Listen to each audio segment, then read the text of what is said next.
Welcome to Almost Pro, the podcast sharing the untold stories from athletes who almost made it and the experts who guided them. I'm Frances, here with my co-host Laura, and today we're joined by Dave Jones. Dave has lived sport from every angle: parent, coach, referee, and community builder. From the clay ranges of East Gippsland to the Olympic stage, Dave Jones has spent more than a decade supporting two elite shooters, Ashlyn Jones, Australia's youngest ever Olympic shooter, and her sister Renee.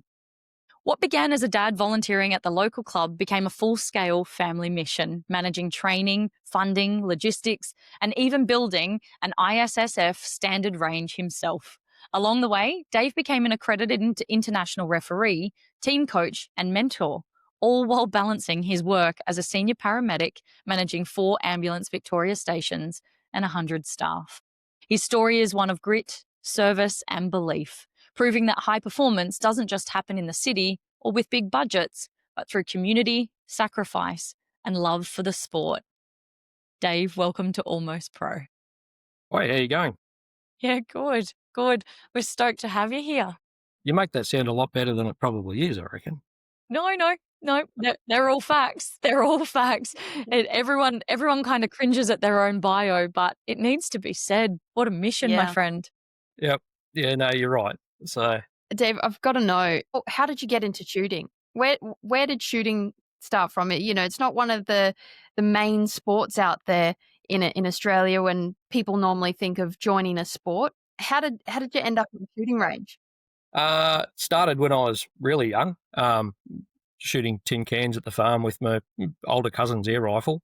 That grew to shooting as a teenager at the black powder range with friends of mum and dad who were kind enough to take me away. And then I had a break for a long time, which a lot of people do, and they sort of hit their 20s and you don't have you got all these other commitments. When I moved from Shepparton in ambulance down to Lakes Entrance, I worked out that living life inside the bubble of ambulance is not particularly healthy mentally. And all of your social circle is paramedics, particularly if you move to a town for the job. And so I went looking for a social circle outside of work in a new area that we hadn't lived in before. I had always wanted to try clay target shooting, never had. And so, bought a secondhand shotgun and went out to a local club and said, what do I do? That's how it all started. I love it. How do you end up with 2 young girls there, though, Dave? Lynn's a nurse. I'm a paramedic. Both work shift work. Do the ship's passing and a night thing when you don't have family in town for childcare. So if there was something on out at the club and it was a weekend and Lynn was working around my shifts and I had the kids had no choice but to come and tag along. So that probably started when Ashlyn was about 8, maybe 9, and Renee's about 3 years younger than her. And they just followed us around and played on the playground out there, and went after the shoot was over, helped pick up clays and see how many different coloured shotgun shells they could find, in the shell bins. And eventually one day we offered Ashlyn a go when she was a little bit older, and once she hit her first target, she was just hooked. Dave, isn't it phenomenal? You're talking about the girls just picking up shells in amongst, I'm sure, others doing the same thing, but how those small moments create connection and community for them. Yep. You were building community into them really, really early. Yep. And they, I joined the committee out there. I was invited onto the committee by a sort of more senior committee member. Once I was on the committee, then you start volunteering at set up and pack up and all that other stuff. So, the kids would be out there helping pack up traps at the end of the day and work in the canteen or whatever else was going on. Do you think that shaped your family's journey in community involvement, club environments, getting involved? Oh, it certainly does. That was my upbringing as well. I was selling raffle tickets as a teenager, so Friday nights and Sunday nights, raising money for school bands or the Falls Creek ski race squad, which I was a part of, or whatever other cause mum was contributing to at the time. If you're brought up that way, I think that you carry that through life. Unfortunately, volunteerism, I think worldwide, but particularly in Australia now, is really in trouble. Both both people in a family work, and so they don't have a lot of Yeah. time. If they've got one day a week together, they're probably not going to spend it, volunteering for an organisation. So how we beat that going forward, I don't know. But if you bring your kids up that way, then they step up naturally as they get older. When other members see kids getting involved around the club, if the kids are putting in, then they will give back. So Yeah. down the track, as Ashlyn's journey progressed, she was a kid who'd grown up in the club. Everyone knew who she was. A lot of them had shot in her squad at some point. So, there was a real sense of pride when she started going places. But because she had also, been a good person around the club, done lots of stuff, with me or, for the club, then when the time comes, then people are more prepared to give back, I think. And that became really, really important later. So true. Yeah. So, Dave, how did it then shift from volunteering to something more? Like, when did you realize this wasn't just a hobby anymore, and more needed to be put in than volunteering? There were probably a couple of key moments when you go, "Holy crap, this is getting serious." One is when you buy your first batch of shells that comes with a 5-figure price tag and turns up Wow. on a pallet as a ton of ammunition that goes into your storage. Um, and Wow. that's to get you through the next year, and you're buying in volume to try and save money to make it more affordable. But like Gosh. or pallets of clay targets, 9,000, 10,000 clay targets at a time.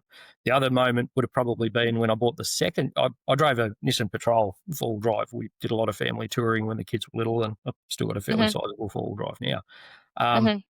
So to keep the cost down of running all around the country, like over to South Australia, up to Sydney, Newcastle, trips to the airport, trips to coaching in Melbourne, all that sort of stuff. Running a four-wheel drive is expensive. So at the point in time where you're buying your second sedan that you're only buying just to have a lower cost runaround, secondhand Commodore or whatever it was, this is pretty serious. Yeah. We went through 3 cars, in the time just trying to manage the kilometres that we were doing. It was probably of the order of 40,000 Ks a year just for shooting stuff. Wow. Yeah. Wow. Particularly in a sport that's not typically well funded either. But, the other way of looking at it is that, if you're doing 40,000 Ks a year, that's 400 hours a year. You're sitting in the car with your kids talking to them about life. So, Yeah. that's a lot of relationship building. So true, Dave. So true. Well, how would you describe your role in your girls' shooting careers? It has changed a lot over the journey. It started out as chauffeur and financier. Mm-hmm.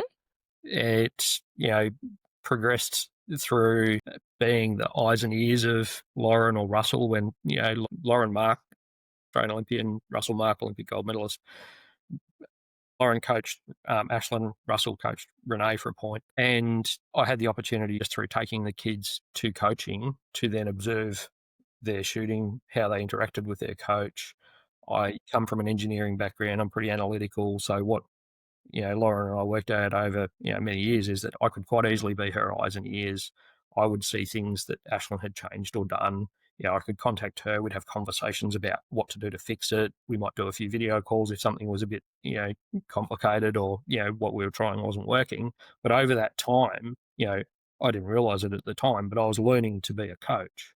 And by the time Renee came into the sport, I had picked up enough, particularly through working with Russell and watching him work with the Gippsland Sports Academy kids, that I could then step a lot more easily into coaching Renee than it had been for me to step into coaching Ashlyn.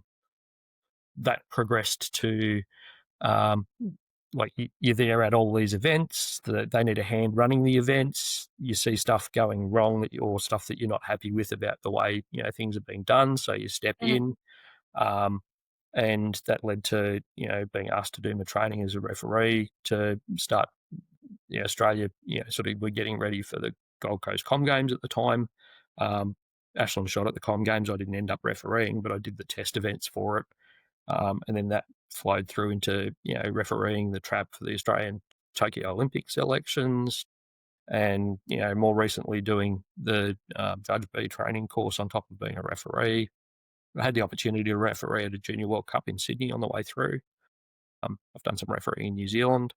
And yeah, it just grows. It grows organically. And, it sounds like a lot, Yeah. but it's happened over, 12, 13 years. Yeah. Did you ever find it hard to be what both the girls needed? Because I'm sure they're at different stages in their journey. You've seen the Mickey Mouse animation where he splits the brooms and gets into all sorts of trouble. So the When answer is yes, very much when you so. when you have so trap and skeet aren't shot on the same layouts. At a big world Yep. event, they're not shot on the same dates, which is kind of handy. Like when the Junior World Cup was on Yep. in Sydney, I didn't have to Yep. worry about two girls competing on the same day. But you go to the Australian Nationals or a state title or a selection event, and skeet's way down one end of the range and trap's right up Mm. the other end of the range, and you've got two Mm. girls that the roster says, the scheduling says are both on at the same time. Plus, Mm. when you stick your hand up as a referee, they go, "Oh, by the way, can you do range 6?" So Yeah, yeah, right. it got really, really hard, and that's in part why I pulled back going into the Paris selections. It was harder because I was trying to share myself between 3 people, and um, when we went into Paris, for the selections for that, we had a conversation about it, and I said, "I'm 110% with you here," and I pulled back from the refereeing, which eliminates a conflict of interest as well. Yeah, I always absolutely. tried to avoid being involved in an on-field layout when she was shooting, particularly if there was something like selections riding on it. But at a lesser event like a state title or something like that, if they ask the rest of the women's, contenders if they're happy if I score, I'm not making decisions on, say, whether they hit or miss the target. I'm just filling a volunteer role on the field. Nobody says no. You touch on Paris and Tokyo there. Let's talk about Rio 2016. Ashlyn is 16, 16, yeah. right? Look, she skyrocketed through. We're on an 8-year plan to Tokyo at that point. Like Rio was not even on the radar. And, in that 8-year plan that we'd laid out when Ashlyn was probably about 12, I think it was after a second or third session with Lauren.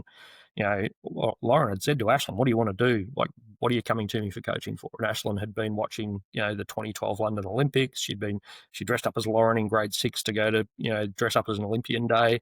That's Bless. With a model shotgun that I made in the shed for her, which, Yep.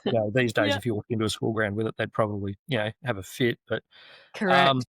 she said to Lauren she wanted to represent Australia. She had watched those Olympics, both volleyball and shooting, which she was doing both of at the time, and she had decided that, she wanted to represent Australia, which is something that a lot of young kids do when they watch the Olympics. Yeah. yeah. She is singularly determined, and when she sets her mind to something, you don't see her miss too much. We're going to the Um, Olympics. We know we're going to the so Olympics. Rio was not on the plan. Gold Coast was Yeah. probably considered too soon. So the plan was, 8 years of build up through state and national competitions, some international experience, maybe Open World Cup teams down the track. And by 2018, you might be ready for the Com Games. 2020 is probably a realistic time frame in the sport to progress from, starting to maybe making your first Olympic team. So it's a Right. fair commitment. And Ashlyn had been sort of getting ready for 12 months to transition over to ISSF or Olympic skeet. A big part of that shift is not being able to have the gun already in your shoulder and your head on the stock before you call for the target. You have to have it down below a line on your vest. So you have to be Mm. able to mount the gun to shoot a target in less than a second and 2 targets in less than a second and a half. So she Wow. spent a year in the mirror at home and on a laser trainer, just doing gun mounts and getting used to mounting the gun and tracking a moving Wow. object before she pulled a trigger on the first, Olympic target that she ever looked at for real. All of that work, though, you don't get to that level without a lot of hard work. All of that work, all of that investment that she made was repaid by how fast she transitioned once she started shooting at real targets. And I think we went to our first nationals at the start of 2015 in ISSF. She medalled in both events at the nationals, silvers, I think, at both. We went to an event in Sydney only a few weeks later in February, and she won it. And Wow. she hasn't really looked back since. So she hit their radar pretty hard fast. And by the end of that year, there were already discussions being had about, it was an outside chance that she would make Rio. At that stage, she still had only one, I think, junior event in Germany as international experience. Mm. They took her to the Qatar Open in February the following year, in the start of 2016, just after our nationals. She shot in open rather than in juniors so that we could sort of benchmark against where she fitted with everyone else. We paid to send Lauren to a fairly sizable event in Italy with her as a learning experience, because she had sort of near to no international experience. That was after she'd been pretty much told that she was on the team. And then she got one Open World Cup, and then she flew into Rio. When you think about it now, it's completely bonkers. But it was it was one of those situations where the selection policy didn't provide a clear-cut person to select, and so it went to a selection panel. The selection panel looked at all of the numbers, all the metrics, and said, well, on every measure, she's the person to pick. That went to appeal anyway. And we sat there and listened to all the reasons why somebody else said they should go instead. And at the end of the day, the decision stood, and she was booked to go to Rio within weeks. Far out. So, So we go to Rio at 16. yeah, set her off halfway around the world on her own. Well, not on her own, with the team. We didn't go. It was one of the things about Olympic selection is it happens so late that if you don't really think you're a shoo-in or a reasonable certainty, you don't start looking at tickets or bookings or anything like that. Of course. Right. And Rio was complicated by the fact that it's such a condensed location, and the accommodation options for family and spectators and what have you were really, really limited. Like Airbnb was in its infancy, and it was an official accommodation provider for an Olympics.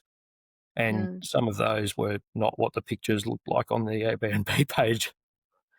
But the only way we could have gone would have been through a package from CoSport, and the package, the minimum package was like tickets to 4 events of your choice and 4 nights accommodation to get a package that we could wrap around shooting. And I think with the 9% discount, not 10, but 9% discount for family of an athlete, it was still going to be about 9.5 each, no airfares.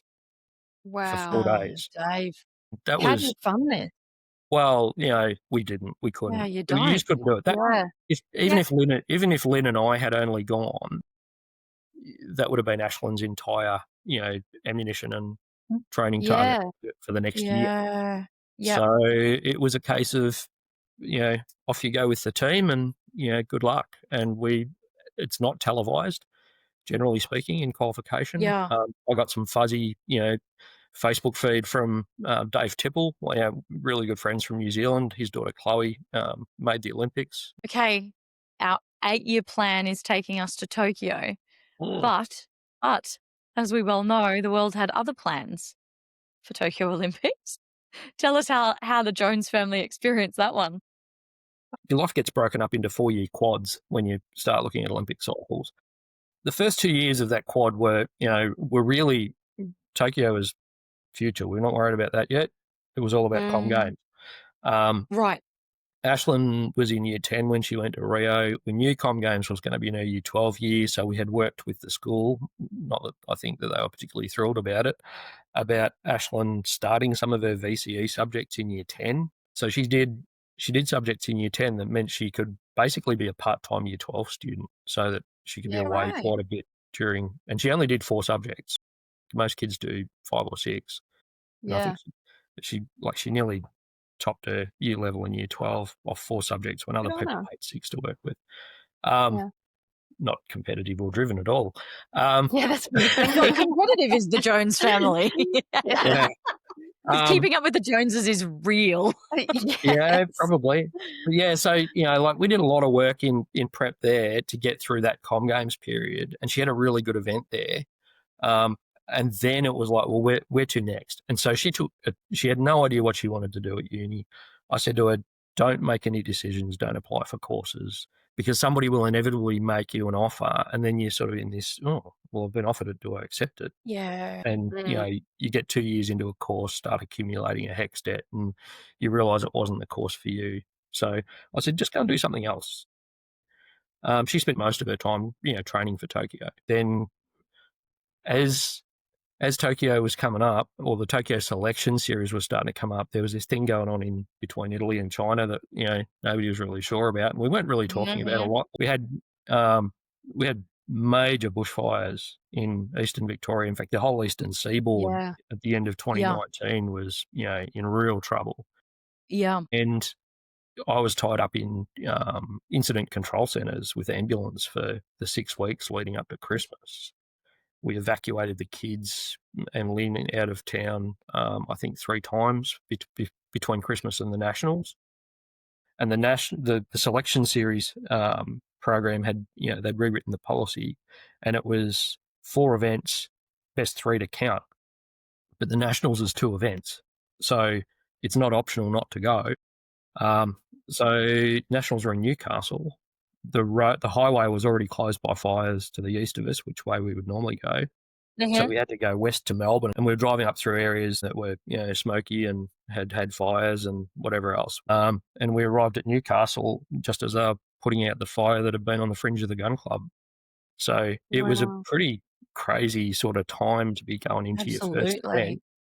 Yeah. 20's at 20, and people do forget how young she actually is because she started so young in the sport and she's been around for so long. But the life events that you have going on at 20 are far different in perspective to what you have going on, once you get to my age now. And she'd been going at this now for pretty much 10 years straight, certainly 8 seriously. So she went into that series and I could see she was struggling.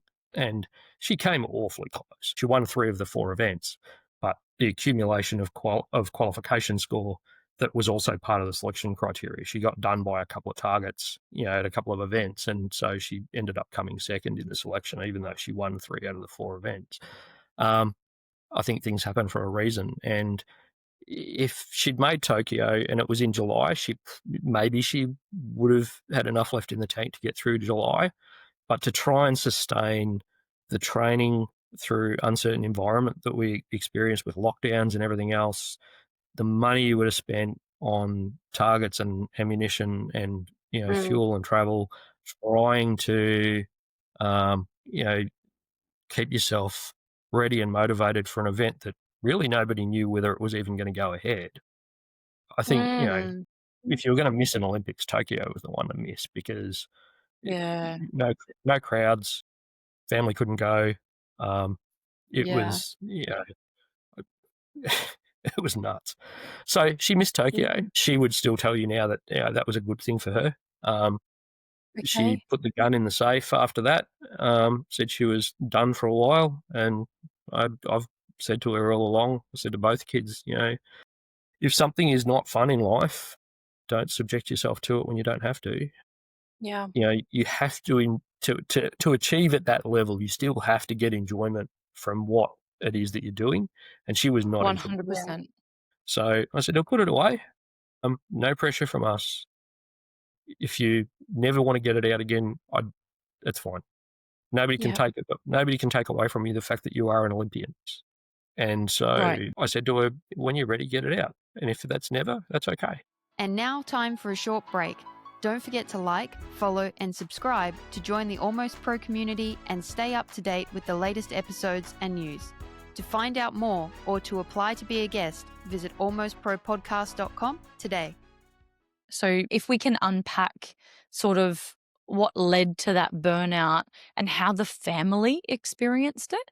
The burnout just comes from doing the same thing for so long and getting to the point where for Ashlyn, it was about getting to the point where you're doing it because you've always done it. Like you haven't ever known any different. She'd been competing since she was 12. She'd made an Olympics. She'd become an Olympian. And so then if you don't understand the why of what you're doing something for, then it becomes really hard to stay motivated for that.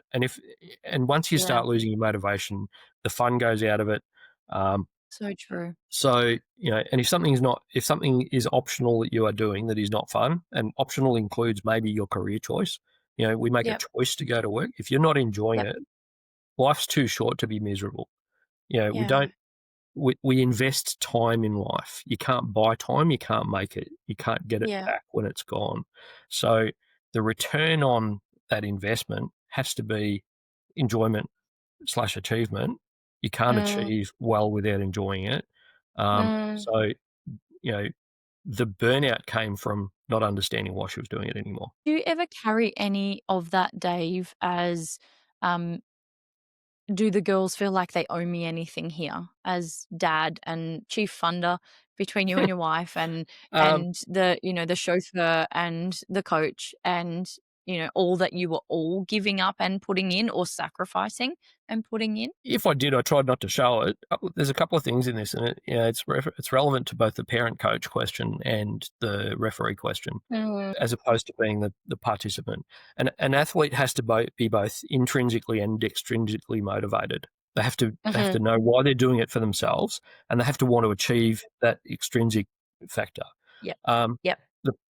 I'm going to say this, to all parents of kids playing sport, and to anyone who wants to volunteer to be a high-level, official in anything. If you are extrinsically motivated, you're in the wrong place, because you have to be intrinsically motivated. You have to be doing it for their benefit. If you are doing it because you want something out of it yourself, if you are trying to vicariously live through your kids, or if you want to be seen out on the field of play in a uniform, holding up yellow cards and making decisions about people, stay the hell away, because you are only going to do damage, whether it's to your own kids or to other people's kids on the field. So true. So to say, did I carry it? Yeah, you do. You do. But I wasn't doing it for me. Yeah. I was doing it for her. It's heartbreakingly disappointing as a parent to see your kids failing to achieve what they were trying to do. Yeah. But it's at the end of the day, that's on them. You can't protect a score they haven't shot yet. They can't protect a score they haven't shot yet. They've got to be in the moment, shoot each target one at a time, and build the result at the end. And if you learn from it and go into the next event and you make change, or you approach it differently, you grow mentally, then the success will come. If you go home the sore loser and you blame the weather and the wind and the targets and the referee and all of those things, which people do. People don't like to take personal responsibility for Very true. for failed results. But if you go home, you can lose an event and you can gain massively and take that into the next one. Yeah, it's one of the great things that sport gives us, isn't it? This gift of give it 100% and your best effort, and you can always learn and you can always grow. As you move from this period of burnout with Ashlyn, what is the next step there? Because there's a Paris 2024 coming up. So what happens next? The gun sat in the safe for probably 12 months. During that 12 months, I took Renee to a few events. She was still shooting, so I was coaching her, and I was still doing refereeing and whatnot. And then, I got a phone call from Ashlyn. She rang me and said she was coming down. She wanted to go out. Would I come out to the range with her? So she came down and picked the gun up. We headed out to the range and set some targets. And she shot her first 3 rounds that she'd shot in probably a year. Shot, 69 or 70 out of 75 off no practice, and came off with this massive smile on her face, and she was back in. Okay. That must have been a good feeling for you and even Renee and everyone. Yep. He's like, we're on, we're going. I love it. And it was full steam ahead trying to make Paris after that. And you did. Yeah, we did. In the sort of year off she still did work and grew to understand that why a whole lot better. And that why for her is, essentially about seeing just what she's capable of if she really puts in. Yeah. And that, you've seen the stuff about her running the marathon at Paris. She spent 2 years while she was training to try and get a spot for Paris. The marathon Poitou, marathon for all, I think it was loosely translated as, was a marathon that they were running for the first time ever for the public on the Olympic marathon course overnight between the men's and women's marathon. And you had to compete. You had to complete tasks that they set to get spots in a ballot to try and get a spot in the marathon. Like it was hard yakka. They had 400,000 people trying for those 20,024 spots. Wow.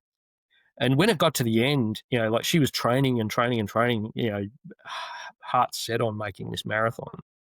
to the point where, if you had have asked, like she was so passionate about it, you would have wondered maybe whether she wanted to go to Paris for the marathon rather than actually shoot. Yeah. Um, I can guarantee you it was definitely both. It got towards the end and, she hadn't heard from them. And it looked like maybe she wasn't going to get that. And she was pretty heartbroken. And I was reading some of the literature on it, and they said they were holding spots for Olympians and celebrities and, I think they had influencers and stuff there to add to the flavour of the event. And I said to her, well, you're already an Olympian. Mm. You're young, female, you got a good backstory. You're coming from a sport that's not known for its athletics. Get onto somebody at the at the Australian Olympic Committee and see whether they can get you a spot. And through a funny quirk of life, back when Ashland was playing volleyball, we met Nat Cook, and I'd stayed in touch. And I got onto Nat and I said, "This is what she wants to do. Who do we need to talk to?" And she said, she sent Ashland Daniel Kowalski's phone number and said, put what you just said in a message. Ashland sent it, thought maybe a couple of days he'll get back to me. She heard back in like 30 seconds and said, that's fantastic. Send me that in an email. And 24 hours later, she had won the marathon as a Rio Olympian, regardless, What? Yeah. So, do you know the crazy thing about what you just said then, Dave, is all the layers that Laura and I love about sport came together in one story. They did. We love that the networks of sport start so young, and that, there's this harnessing of community and connections. So doing the work to maintain connections with people, because you never know what that relationship is going to be, or how you can serve one another. And that she'd already done the work in anticipation, which is such an athlete's mindset. She is going to that marathon. And we will use all of our strengths in our sporting community to make it happen. And I love it. How is coaching happening for you during this? Are you going over to Paris and continuing to coach, and are you refereeing? What does that look like at that time frame? No, it's a really hard spot to get a gig refereeing at the Olympics. There's a lot of people, and I'd say so quite a few of them are probably extrinsically motivated, who want to get that gig. But no, I was coaching all through the lead up, having supported Ashland through all of the domestic events, the nationals and the other two events, and so much of her motivation at that point was also tied to the fact that this was a journey that we had been on together. Like, we had already committed to her that if she made the Olympics at Paris, we were not going to miss it. We were going. So we don't, and because you don't find out so late, we had actually, us and another couple, we'd booked a holiday in Italy with the dates wrapped around the Olympics, and we had parallel bookings running, in Airbnbs on free cancellation in France and in Italy, so that one way or the other, we were going to Europe anyway. But she knew, based on that if she went to the Olympics, her family were going to be there. Yeah. So that was a huge part of it. Because the journey, it was so much about us. I said, look, if you want me to, I'll come to Qatar with you. And so I went to the Olympic selection event in Qatar, and so I was there for 5 out of the 6. And if I'd have been able to afford it, and I could have got the time off as well as go to, the Olympics later in the year, I would have loved to have gone to Azerbaijan, because she won her first medal in Azerbaijan at an Open World Cup shooting the mixed pairs with Josh Bell from Sydney. And, wow, got to watch it from home. But there was a moment in that where they were shooting against two of the best Americans, and it came down to the last pad, and Ashland had to hit all 4 of her targets on the last pad to take the bronze medal off the Yanks. And one of the best moments in my life was, going to the Junior World Cup in Sydney as shooting Australia's, skeet coach. I got to sit on the field of play while she was out shooting, and she won her gold medal. That was pretty special. Right. I would have loved to have been there for her first Open World Cup. That would have been really cool. Yeah. But Dave, you were there for so much. Yeah. Yes. You can't do and everything. behind You the literally scenes. can't. No, you just can't. You just can't. And we've had the conversation about financing sport until Laura and I probably can't breathe to get through it, because we've talked about it so often, but it's just so relevant. It is so relevant, because you are missing those moments, and you're coaching her, right? So it's not just that Dad wants to be there, but it's Dad and your coach wants to be there. And to do that, Dad has to find some other way to raise funds. And there's a point where you go, you just can't. You just can't keep accumulating the finances required to be around the world in those series. But you Yeah. can, as a family, get to Paris, and that's cool. It's cool that you were able to be there. That's really special. The Australian Absolutely. Sports Foundation need a huge pat on the back for what they've set up for funding athletes in Australia, because Yeah. their involvement in Ashland's journey to Paris and Nat Cook's $1 Million Challenge and what she set up to try and leave a legacy for young athletes. Without them, she probably couldn't have gone. Yeah. Our fundraising target to get her through just the unpaid time off work and the domestic travel required to go to the selection series, ammunition, targets to train, food to eat. The budget for the first 8 months of 2024, I think we'd worked out she needed 65 grand. Yeah. And that's Wow. that was her annual income in the job that she was in before tax. So, and she still had to pay mortgage, put food on the table, pay the bills, everything Yeah. else. It is Yeah. insane. People do not understand, generally in Australia, how little funding goes towards our elite athletes. We want them on the front Oh, page of the 100%. paper Yeah. when they It's win medals. But, I did the rounds of the Bairnsdale Footy Club when she was talking at a ladies' day, handing out flyers for her fundraiser before Paris. And people go, she's going to the Olympics. What does she need to fundraise for? Isn't she paid? And when you tell them, yeah. when you tell them Kidding. that the leading goal kicker for Bairnsdale is paid more per game, small country football league, than an Olympic athlete gets paid by Australia to go to the Olympics, they can't Yeah. believe it. They literally cannot Such believe it. a big misconception out there that are able to easily fund these things, or just because they made it onto the team, that means that they're actually even going. It's interesting because Ashland's doing financial planning now. In some of the conversations we've had around how poorly it's understood and, what little financial advice is out there specifically for athletes. But, it has lifelong impacts. If you do 10 years in sport in your 20s or late teens through 20s, there's no one paying into your superannuation during that time. Correct. You That's are right. probably struggling to put together 2 or 3 casual jobs because you can't work a reliable job because you're always away. So you retire hundreds of thousands of dollars behind your peers who, didn't do that and just went to uni Yep. and got a job. The community support side of things, all through your teens, you're usually saving to buy your first car. Ashland couldn't do that. She was always away. She never, she had a really hard time, even trying to find somebody who would give her a job as a teenager. She did a bit of baristering and that sort of stuff. But, you turn 18 and you've only got $1,000 or 2 in the bank. There's not much you can do. I do think you're right. I think there's a huge amount of sacrifice that sits alongside it. With all of that said, Dave, what is LA 28 and Brisbane 2032 in your family? Do the Jones family plan to be involved in, maybe Brisbane more than LA, but in either of those Olympics?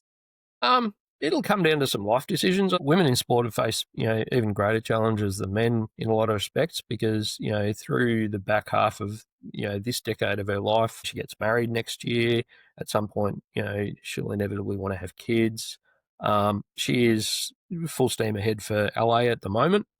But, Okay. having watched the journeys of some others, if life's about choices and time, I wouldn't miss out on 5 or 6 years of potentially having my kid's life to try and make another Olympics, if that makes sense. Yeah. Right. Yeah. Because, you can have a really long career in shooting. Like there's medalists in Olympic shooting, from recent Olympics that are in their 50s. What about for you? Do you see yourself coaching anyone else, or was it just a dad's love for his daughters? I'd like to. There's still an issue with time. I got a lot of enjoyment out of watching the kids that went through the Gippsland Sports Academy that we set up down here. Um, I get a kick out of seeing them on social media in a Gippsland Sports Academy vest, with a medal or a sash or whatever, a result, Yeah. out there enjoying themselves and competing, knowing that if I hadn't been involved, the Gippsland Sports Academy squad never would have happened. And now some of the kids who are getting access to that pathway are on, a similar trajectory, and maybe we might produce another shooting Olympian. Yeah, I love that. Is there advice that you'd give to other parents who are on this journey of supporting kids in elite sport? Yep, it has to be fun. Absolutely has to be fun. Yeah. And like I said earlier, if you are doing it because you are trying to live vicariously through your kids, or if you're doing it because their results feed your, net worth, you are seriously in the wrong place. It has to be for them. To be fun. They Yeah. have to be able to lose without fear of family repercussions. Whatever comes out of a loss has to be a learning experience. It cannot be a negative experience in the car on the way home from the event that's critical and harsh and whatever else. It has to be about, okay, so this has happened. What do we do to build you up from it? And if you can't do that, don't, because the kids you see who get put through that are just being destroyed. Yeah. Well, Dave, this has just been a massive journey of so many valuable moments that we can take away, so many important lessons, and above all of it, this real sense of community and love of sport and family values. There's just so much to revisit here, and thank you so much for being able to share all of this today. It's been an absolute pleasure to be able to talk to you. Before you do go though, we're gonna throw you into our classic game of this or that, and put you in the hot seat and see where you land on a couple of choices. Are you ready to play? No worries.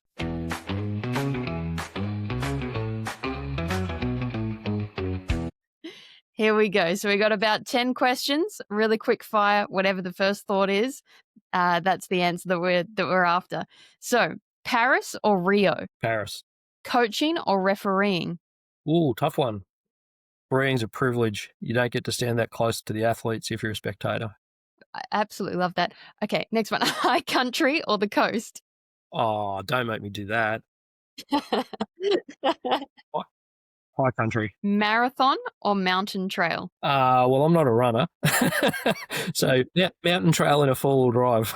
So your question is what's chasing me? Yeah. Early morning range or late night paramedic shift? Early morning range. Yeah. Gippsland Lakes or Outback Tracks? Probably Outback Tracks. And grants or fundraising? Fundraising, I think it creates a work ethic. Grants are hit and miss. They come and go. Yeah. And last one, just for a bit of fun, podcast recording with us or Olympics nerves? Oh, no, you guys are easy. And actually, Yay! I wouldn't say I was particularly nervous. Sitting there in the crowd watching it, you can't shoot their targets for them. So, they've got to go out there and do that on their own. Well, that's this or that with Dave Jones. Thanks for playing, Dave. No worries. Dave.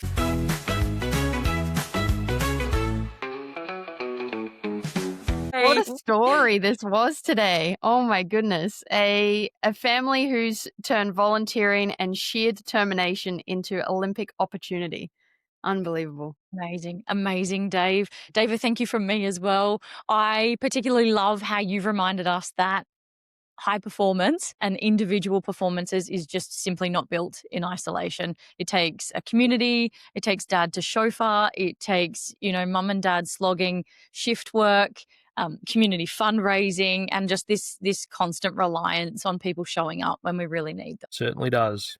Takes a village. You're an amazing family, the Jones family. It is an absolute pleasure to play this small role in your lives and share some of the story of where you play in the role of shooting in our country, Dave, where your girls are involved. And we've said it before, we'll say it again, but you've got some new fans in the shooting space out of Laura and I. And for anyone listening at home, if you enjoyed this episode, make sure to follow and subscribe to stay on the Almost Pro journey.